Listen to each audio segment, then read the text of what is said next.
Bismillahirrahmanirrahim. Dear students, today we will discuss chronic suppurative otitis media. Chronic suppurative otitis media is the inflammation of middle ear cleft that lasts for more than 3 months. We divide this disease into tubotympanic type and attico type. We also call them safe disease and unsafe disease, and mucosal disease and squamous disease.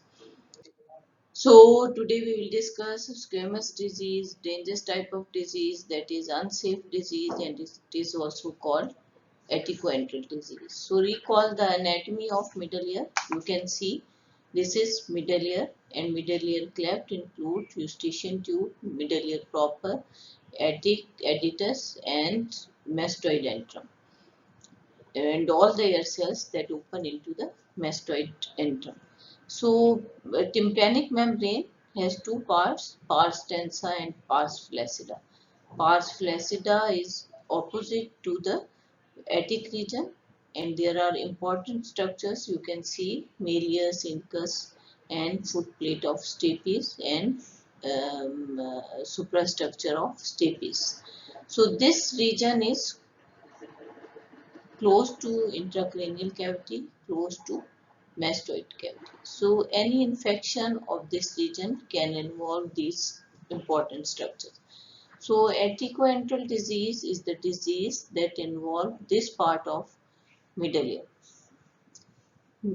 Seromucinous glands are less in number in this region, and also the ciliated cuboidal epithelium is less as compared to in anteroinferior part of the middle ear. So this is usually non-ciliated cuboidal epithelium. So any infection that involves this region can cause poor drainage of the pus, and there will be accumulation of pus, and there will be more inflammation, and there will be this inflammation will hamper the blood supply of the ossicles, and there will be necrosis of ossicles, and it will also cause osteitis of the bone. So this disease can easily penetrate into the intracranial cavity, can damage the fallopian canal that contain facial nerve, and can go into the mastoid cavity. Then it can damage the sinus plate, that is partition between mastoid cavity and sigmoid sinus, and can involve the sigmoid sinus and can cause thrombophlebitis. So this disease is dangerous type of disease because more complications are associated with this disease. We also divide it into active and inactive disease. If there is only retraction pocket in the pars tensa and pars flaccida, we call it inactive disease. But if there is cholesteatoma formation and granulations, we call it active squamous disease. So safe type of disease, that is tubotympanic disease, is usually associated with the diseases of the nose and paranasal sinuses, and there is involvement of the mucosa, inflammation of the mucosa, and usually this disease involves the middle ear, and the region is anteroinferior region of the middle ear proper. So, and seromucinous glands are more in this region, and their uh, epithelium is ciliated columnar to ciliated cuboidal epithelium. So easily the infection can drain into the nasopharynx through eustachian tube.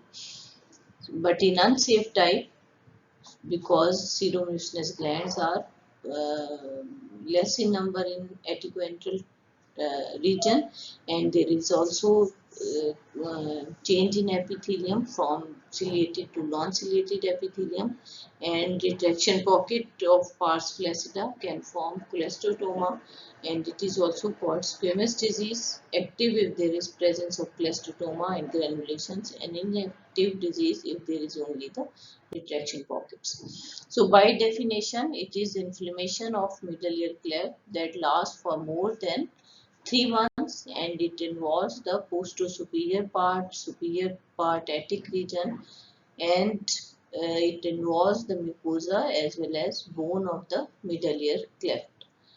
So why it is called chronic because healing and destruction are taking side by side. Destruction is due to osteoclast activity, then there will be more deposition of the bone and more fibrosis, that is healing process.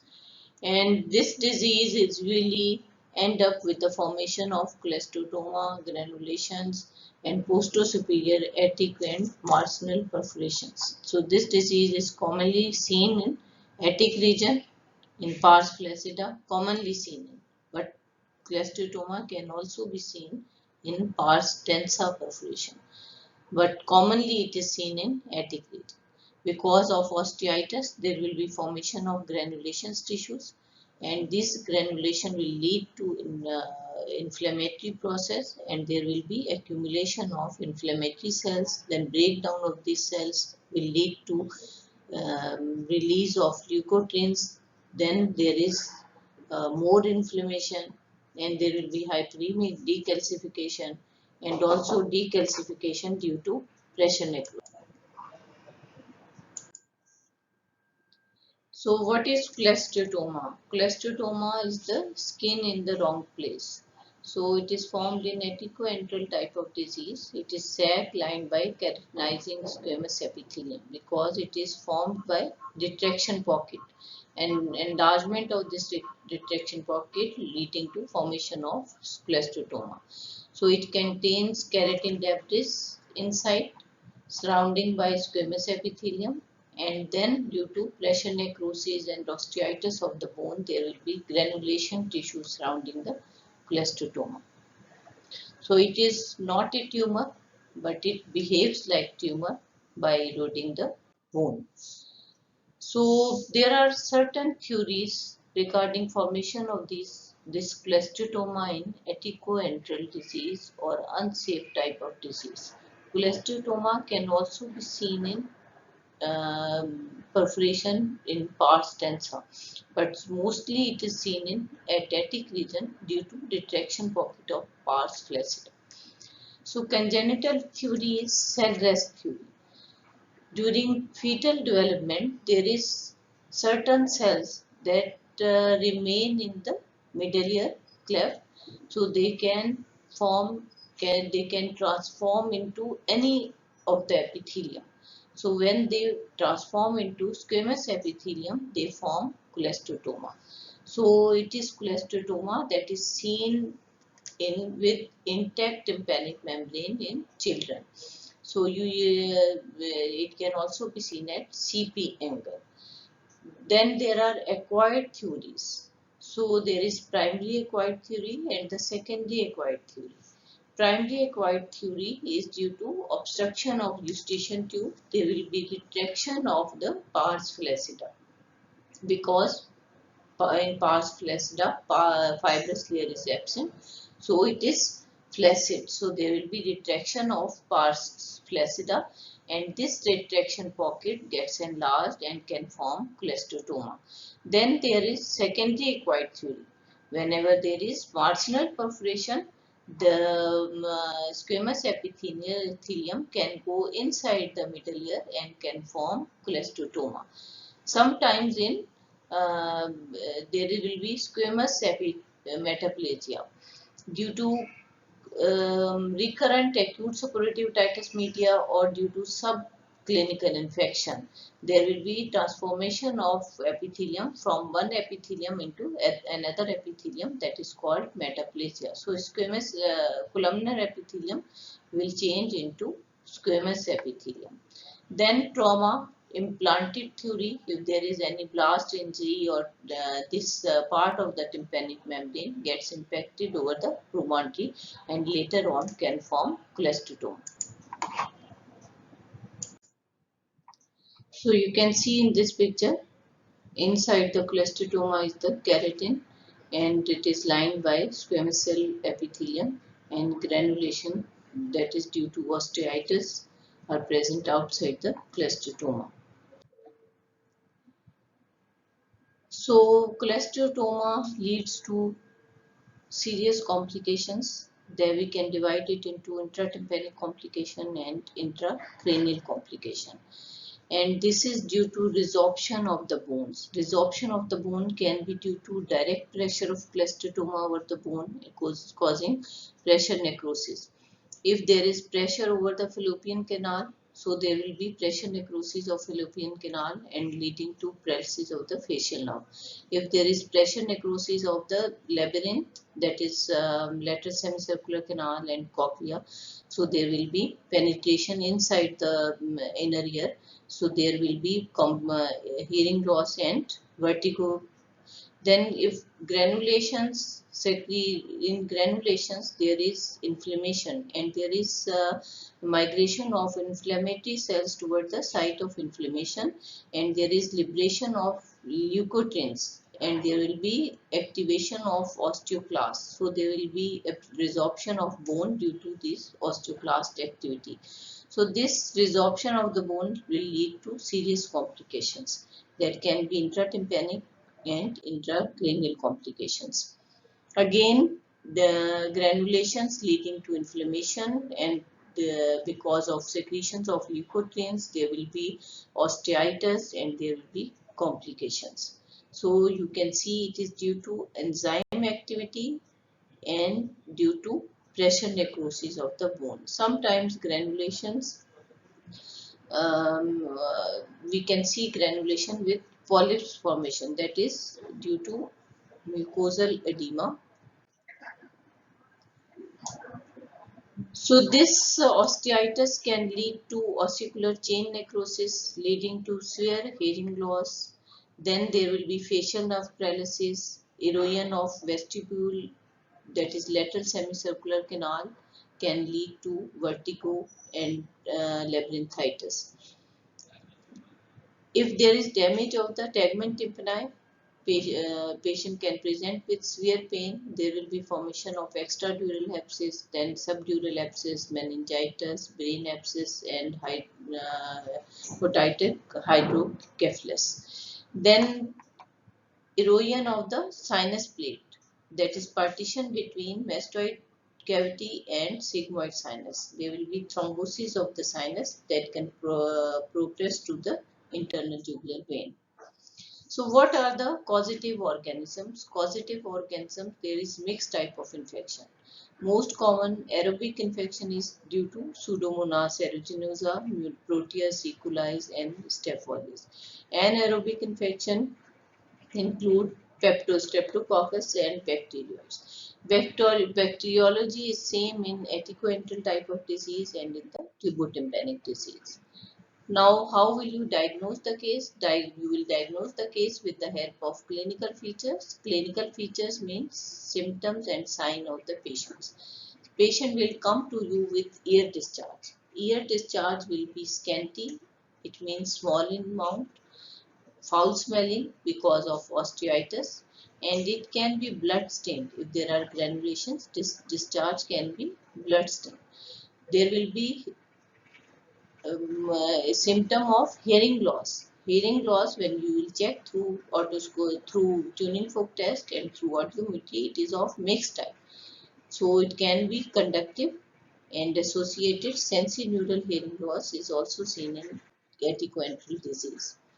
Otoscopic examination. Through otoscope, we will examine the tympanic membrane. We will see attic perforation, marginal perforation, and the posterior perforation that are usually associated with this disease. Attic retraction pocket. In initial stage, we will see only the retraction pocket that contain keratin debris. So retraction pocket means it is the inactive disease. If there is formation of cholesteatoma, this retraction pocket will lead to formation of big cholesteatoma. So it is sac that is lined by squamous epithelium and contain keratin. Due to osteitis, there will be granulation tissues. Then polyp, that is edematous mucosa, can also be seen with granulations. Polyps in chronic attico disease is different from tubotympanic disease because it is fleshy in nature. There will be sagging of posterior meatal wall. because of resorption of posterior meatal wall and resorption of scutum, the skin will sag down into the external auditory canal, and then it is called sagging of posterior meatal wall.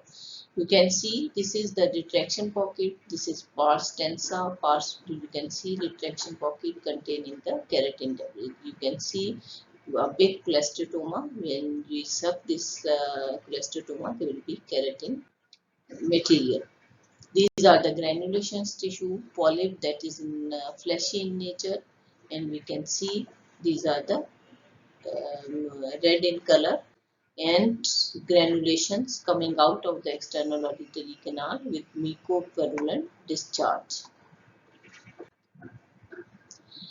Now we will perform clinical examination. After performing otoscopic examination, we will assess the type of hearing. So Rinne's test and Weber test will be performed. Rinne's will be negative and Weber will be lateralized towards the disease side.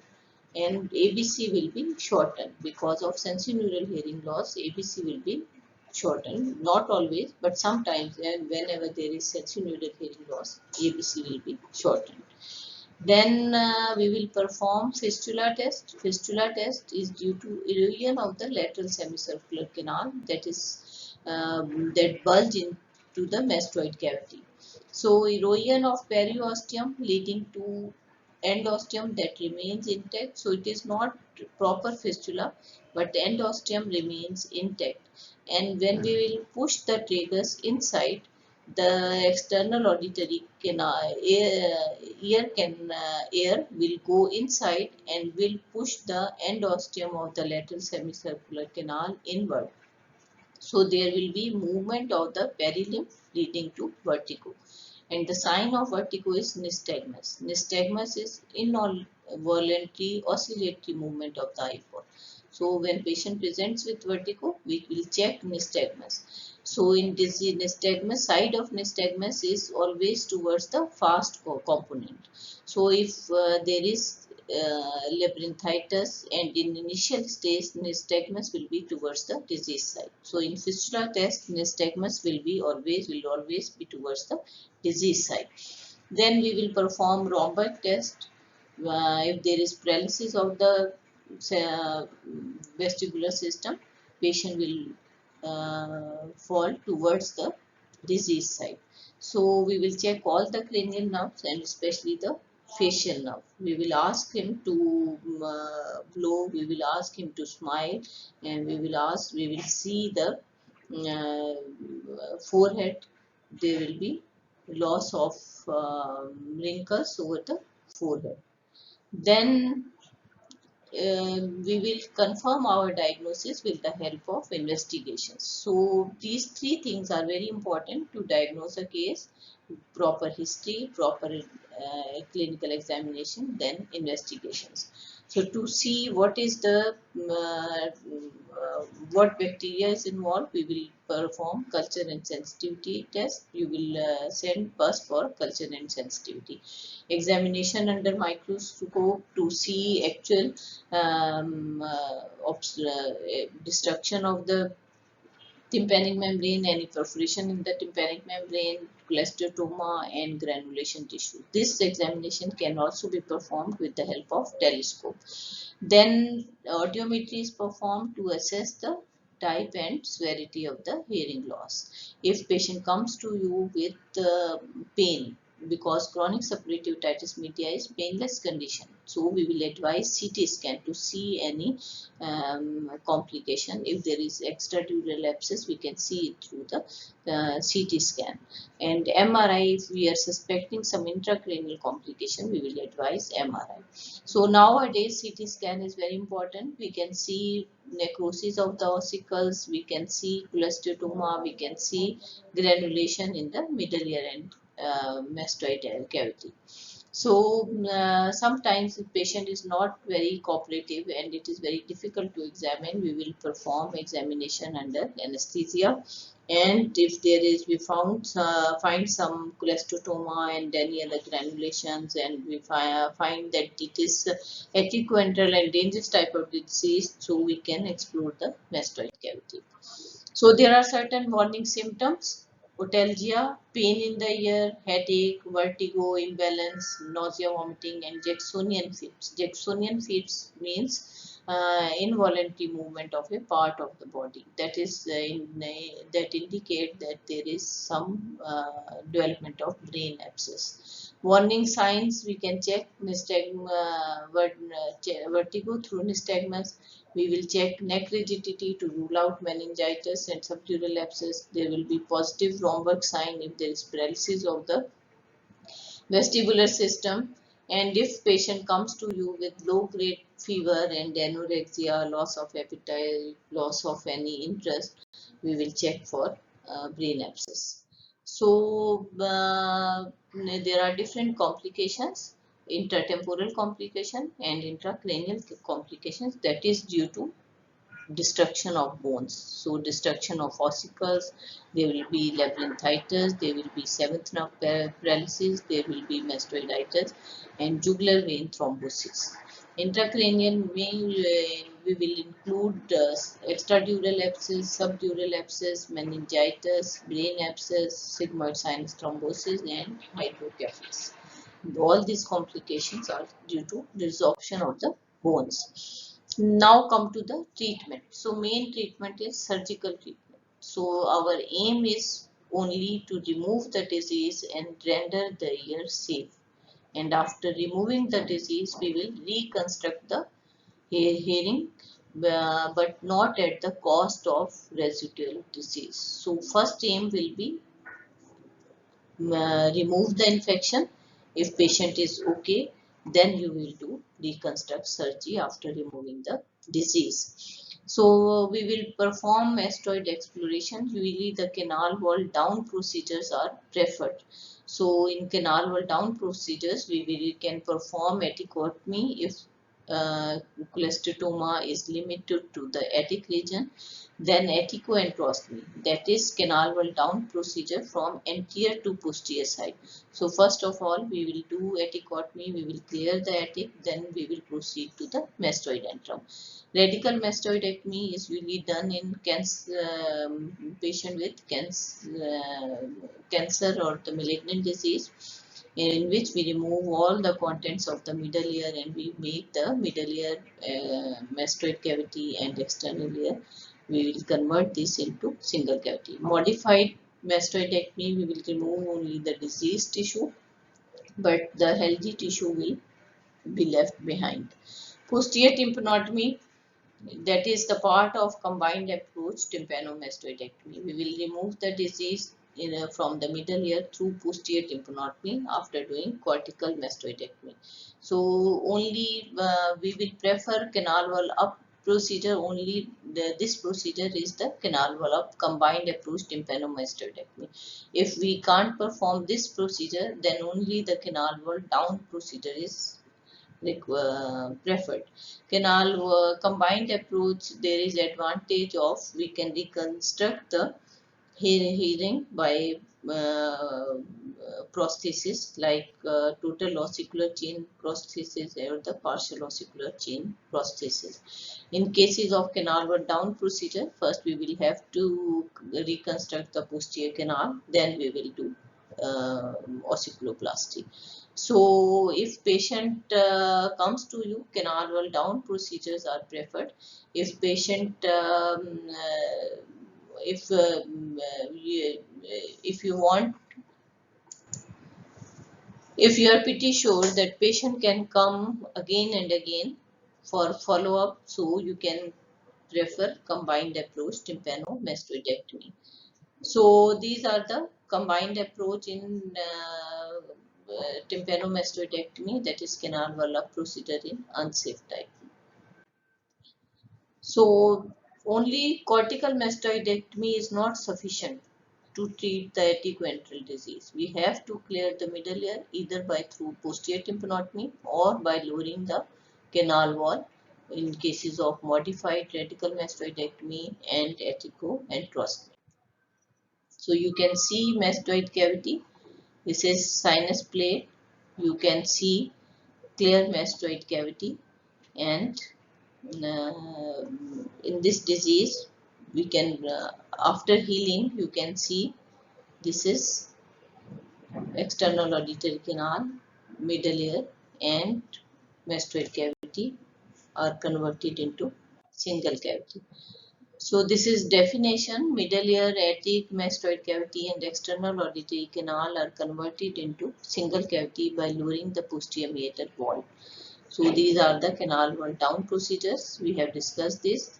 Then reconstructive surgery. After doing this canal wall down procedures, we will reconstruct the hearing. We can do ossiculoplasty, we can do tympanoplasty 1, 2, 3 and 4. Then ossiculoplasty, we can use prosthesis, and we can also use ossicles that are we can shape the ossicle in the form of uh, so we can reform the ossicles by drilling the ossicles, and we can give them a shape, and we can make a bridge between foot plate of stapes to the handle of malleus and to the tympanic membrane.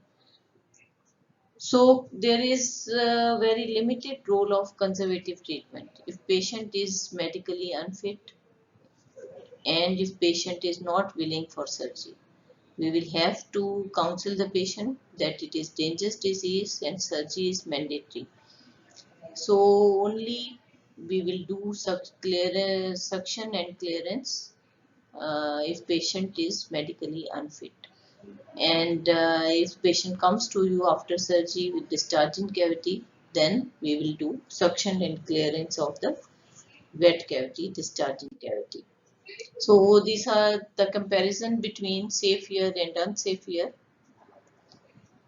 Safe usually due to diseases of nose and paranasal sinuses. There will be central perforation in safe disease. In unsafe, there will be marginal perforation, attic perforation, limited to the mucosa. In cases of safe disease, involve the mucosa and membrane. In unsafe disease, profuse, it means large quantity of mucopurulent discharge. In safe disease. Unsafe, there will be scanty, foul smelling discharge, odorless discharge in safe disease.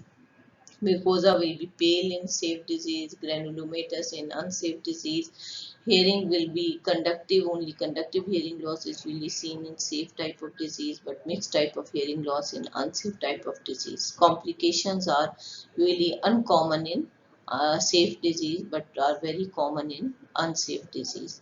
So treatment is mostly conservative in safe type of disease. If you patient is not treating, if patient is not if disease is not if patient is not improving with medical treatment, only cortical mastoidectomy is indicated in cases of safe disease, and the reconstructive surgery is indicated. But in unsafe diseases, patient treatment is mostly surgical. Surgical mastoid exploration is mandatory. So we write down your if you have any question, so please write it in comments. So scenario, we can discuss this scenario. Patient came to ENT OPD with complaining of deafness in the left ear. He had discharge in his previously, but ear is now dry for the past 1 year. On otoscopic examination, past tensa is detected with chalky deposits. Audiogram shows conductive deafness. So what is your diagnosis? How will you investigate and how will you treat? So this is safe type of tubotympanic disease, because in otoscopic examination there is healed perforation that is in pars tensa and there is tympanosclerosis. So you will you have treated chronic suppurative otitis media, but your main treatment is required for restoration of hearing. So by performing audiogram, tympanogram, we will treat it by improving the hearing loss. First of all, treatment of retraction pocket is grommet insertion. If there is hearing loss, then we can do ossiculoplasty if there is necrosis of the uh, long process of Mcqs, or we can remove the tympanosclerotic patch and we can do ossiculoplasty along with tympanoplasty. Scenario 2, 25 years old male presented with foul smelling ear discharge from right side for the last 4 years. Occasionally blood stain with history of hearing loss. Granulation were seen at attic region on otoscopic examination. So diagnosis, how will you confirm your hearing loss and what investigations are required and what is the treatment. So it is antral type of chronic suppurative otitis media. We can assess the hearing by performing tuning fork test, Tenny's test, Weber test, and ABC test, that is absolute bone conduction. And we can assess the severity by means of audiometry, and it will confirm the type of hearing loss. Pus will be sent for culture sensitivity and examination under microscope and with the help of telescope is done. And we will advise CT and to see any necrosis, to see granulation, to see plastidoma. If we are suspecting any complication, then we will advise CT. And if there is we are suspecting some intracranial complication, then we will advise MRI. So mastoid exploration is mandatory in this case. After doing mastoid exploration, we can do surgery. So if disease is limited to attic, then we can perform only atticotomy, or we can proceed to atticoandrostomy, and we can also perform modified radical mastoidectomy. So thank you. So next lecture will be on complications of chronic suppurative